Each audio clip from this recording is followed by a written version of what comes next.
ಈಗ ನಾನು ಇನ್ನೂ ಬಹಳ ನನ್ನ ಅಚ್ಚುಮೆಚ್ಚಿನ ಅಂಬರೀಷ್ ಅಣ್ಣ ಅವರು ನಿಧನರಾದಂಥ ಸಂದರ್ಭದಲ್ಲಿ ಬಹುಶಃ ಸನ್ಮಾನ್ಯ ಕುಮಾರಣ್ಣ ಅವರು ನಡ್ಕೊಂಡಂಥ ರೀತಿ ಏನಿತ್ತು, ಇದು ಬಹುಶಃ ನಾನು ಅಂಬರೀಷ್ ಅಣ್ಣನ ಏನು ಭಾಳ ಹತ್ತಿರದಿಂದ ನೋಡಿದ್ದೇನೆ.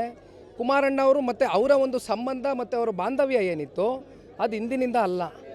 ಕನ್ನಡ ಚಿತ್ರರಂಗದಲ್ಲಿ ಹಂಚಿಕೆದಾರರಾಗಿ ನಿರ್ಮಾಪಕರಾದಂಥ ಕುಮಾರಣ್ಣ ಅವರು ಜೊತೆಯಲ್ಲಿ ಅಂಬರೀಷ್ ಅಣ್ಣ ಅವ್ರನ್ನ ರಾಜಕೀಯಕ್ಕೆ ಕರೆ ತರಲಿಕ್ಕೆ ನಿರಂತರವಾಗಿ ಅವ್ರ ಜೊತೆ ಇದ್ದಂಥ ಒಡನಾಟ ಆ ದಿನಗಳಲ್ಲಿ ನಾನು ಕೂಡ ಚಿಕ್ಕ ವಯಸ್ಸಿನ ಹುಡುಗ, ಅವ್ರನ್ನ ಅವತ್ತಿಂದ ನೋಡ್ಕೊಂಬಂದ್ವು.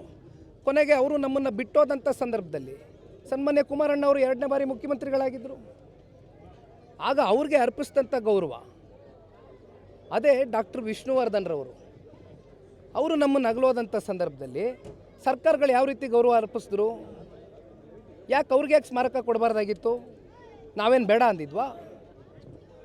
ಕುಮಾರಣ್ಣವ್ರು ಮೇಲ್ಪಂಕ್ತಿ ಯಾಕೆ ಕೊಟ್ಟೋದ್ರು, ಯಾವ ರೀತಿ ನಡೆಸ್ಕೋಬೇಕು ಕಲಾವಿದರನ್ನ ಅಂತ ಕನ್ನಡ ನಾಡಿನಲ್ಲಿ.